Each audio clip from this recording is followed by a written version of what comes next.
Good evening and welcome to the service of Compline with Iona Hope Episcopal Church in Fort Myers, Florida. Many years ago, probably about 25, I was part of a group of clergy who came to believe that the announcements being said after the peace was somewhat disruptive of the liturgy. So we moved them to before service. I found this to be a good move in that it began to give us time to welcome not only those folks who were there the majority of the time, but visitors. And we could also offer to them some instruction about how the service may go or offer specific things that may change within this service. This being the case, it worked out quite well. And throughout my ministry since then, as I've stood before congregations before the service and offered announcements, I have welcomed people to the services at this particular place. But never have I said the city or the state. After all, why would I need to do that? There's no need. We know where we are. That's how it was here until the spring. You and I have been through a lot of changes in the past year, and we have at Iona Hope. It has been a year filled with many, many changes, things that we had not anticipated. On March 8th, we gathered as the gathered community within the sanctuary and nave of Iona Hope Episcopal Church. We knew then that there were things happening related to some kind of virus, and we had some inkling that things were going to change, but we had no idea how. The next Sunday, March the 15th, we gathered from our homes. A small group of us came together to conduct the service of Holy Eucharist, but only those persons who needed to be there so that we could do the service were there.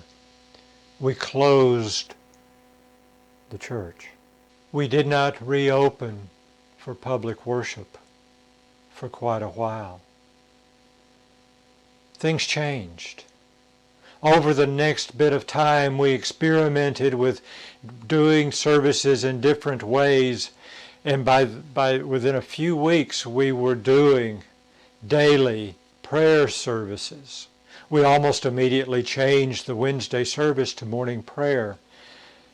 But then we also added on Mondays and Fridays noonday prayers, and on Tuesdays and Thursdays Compline. We continued to offer Holy Eucharist on Sundays at 9:30 a.m. Eastern Time until May 31st. And after that, even Sunday service became morning prayer. The whole atmosphere of the church changed. The services changed. As we began to change and we began to move our services online, we experimented with different ways of doing them and different processes and different platforms. And once we had those worked out, we began to see that people from around the world were participating in the live services and watching the recorded services. It became clear to me then that one of the things we needed to do was to respect where people were. And we needed to offer to them identification of who we are. So I would introduce all of our services when I introduced them as being welcome to this service from Iona Hope Episcopal Church in Fort Myers, Florida.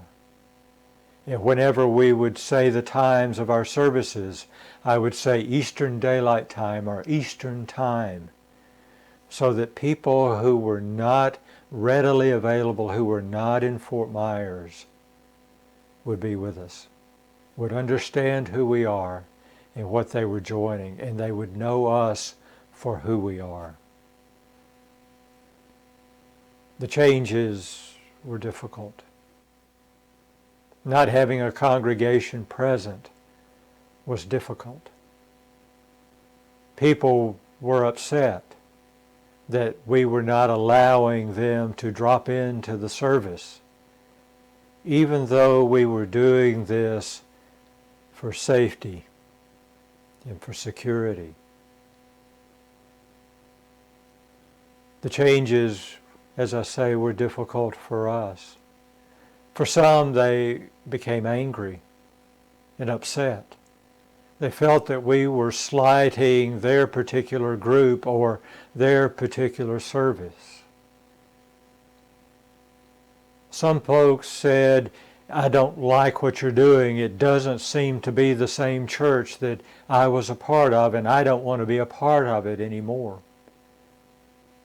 Others couldn't wait and chose to go to other churches that were either staying open or reopening before we did. We stayed the course, not because we didn't want to be there for people or that we didn't want to do all of the services, but we stayed the course to protect each and every person. You who were not present and those of us who were. Eventually, things began to loosen just a little bit. We began to understand a little bit more about how things were. So, using the diocesan restrictions and guidelines as well as the guidelines and restrictions from the CDC, we decided that it was time to reopen, albeit on a limited basis. So on November the 1st, the Feast of All Saints, we reopened with restrictions. We had 30 reserved seats, plus enough seats for all who would be there assisting in some way in the process of the service. We had become accustomed to not having folks present, so it was a bit of a change for us to have folks there, but it was so good to see people. It was awkward. We couldn't sing because that's a way of spreading the virus. We couldn't receive the wine again because it would spread the virus, and diocesan restrictions do not allow us to use wine at this time. We ask that people process carefully and that they take the wafer that we drop from our gloved hand and take it back to their seat and lower their mask and receive it. And then to exit safely out the other door. Except for one Sunday when the clergy had that week been in contact with someone who tested positive for COVID-19. Except for that Sunday since November the 1st, we have been present with a limited service every Sunday. Not just every Sunday, but we also had a service on Christmas Eve. And knowing that we couldn't have our well-loved pageant, we developed a drive-through nativity. And for that nativity we had 40 cars and about 120 people. This past year has been a challenge for how we do worship, yet it has drawn us into some new ways of engaging people, not only in our community, but in the world.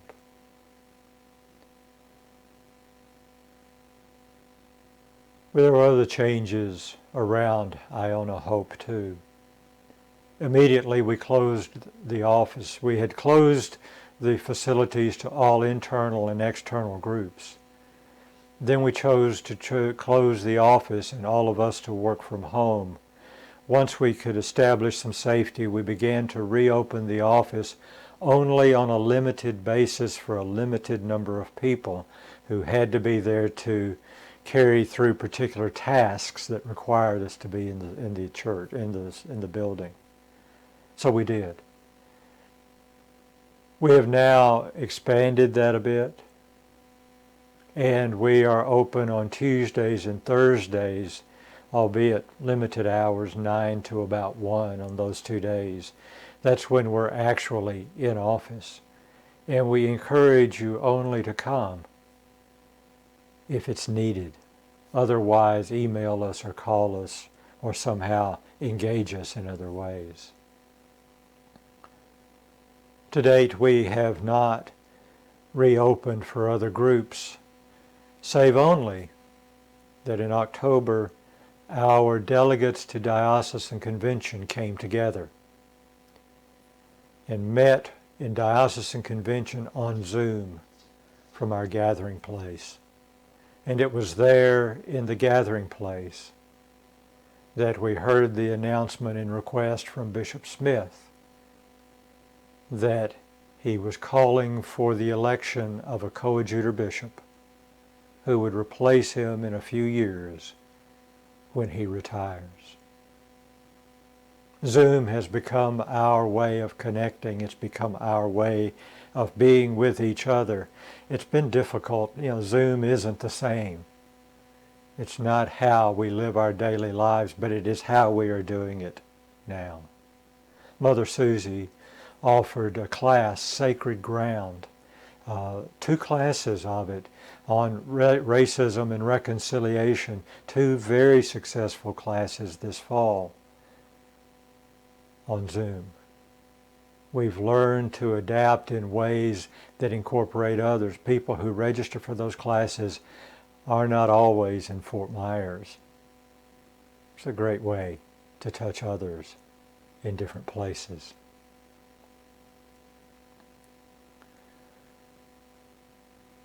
Coming together or being distant or evolving around this COVID-19 virus is not the only major thing that we've had to deal with this year. Finally, we were able to finish our construction project. We had planned originally for the project to be completed by November of 2019. But delays in permitting from Lee County, as well as delays in the ability to acquire materials and various things that we needed, as well as some scheduling issues with subcontractors, meant we got it pushed out. Finally, by early August, we declared ourselves substantially complete, and the contractor, Compass Construction, moved off site. In this time, we now have our beautiful garden, our lovely patio, our gathering place, our columbarium, and our always running outdoor baptismal font. And above the pet scatter garden that's in part of it is a beautiful statue, bronze statue done by June Lockhart. To date, we have sold 23 niches out of our 90 niche system that's in place right now. And we have earned at least the ashes of at least 2 different persons in the columbarium. We invite you to come and sit outside or walk the labyrinth or listen to the running water in the baptismal font. It's a quiet place, it's a good place, and it's a place not just for us, but for our community and our visitors. One of the most difficult things about this past year has been that we have not been able to be together. And one of the things that we did in the very beginning was to stop all face-to-face pastoral care. We were concerned that if we continued to do it, that we would become the spreaders of the virus from one person to another. And we couldn't bear for that to happen. This, along with our limited liturgical presence, meant that there were some things that we couldn't do. We've lost quite a few people to death in the past year. Some of them have died from COVID-19. Some of them have died because their death was hastened by COVID-19, and some died of completely different processes. But because of this, we've not been able to offer larger services to people, and we've kept them typically to small, prayerful services, either in urning the ashes or burying the bodies. We've limited to those, but it has been a cost for us as a congregation. We have not been able to be there to be fed by the liturgy and worship and to feed others by our presence. We grieve those who we've lost. If I were to say one thing about this past year, I would say that we have not only survived, we have thrived. And we have been able to thrive because of the commitment of your staff and volunteers who give up much because they love Iona Hope, they love you, and they love God. They have been present throughout this time. What was once our time off seems to have gone away. We gather bits and pieces here and there.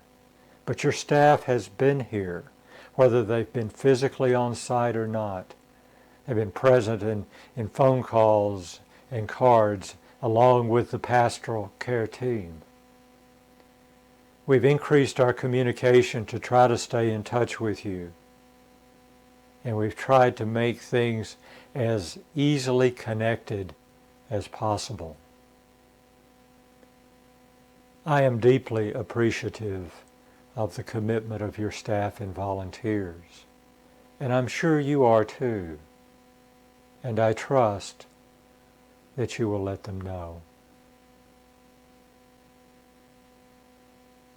Beyond simply surviving, and actually thriving, we have now come to a place where, as the vaccine rolls out and our lives begin to point in a direction of more normalcy, we begin to anticipate our times back together. And we know that as we do that, the times coming together will bring with them those memories and things that excite us from the past. But we will also find ourselves incorporating the many things that we have encountered and utilized during this past year. We will never be like we were, but we were never meant to be. We are always called by God to be who God is calling us to be, forever calling us into a new way, in a new place, but always reminding us that it is our task and our way of being in the world that we are here to offer the good news of God in Jesus Christ to the people in our midst, in our community, and now very clearly in the world. thank you for your commitment to Iona Hope. We could not have done this without you. Even if you've not been able to be with us or to see us physically and us to see you, you have been with us prayerfully. And you have continued to join with us financially. Without you, we could not have done this. And without you, we cannot continue to do this. So today I say to you, welcome to Iona Hope Episcopal Church in Fort Myers, Florida. Thank you.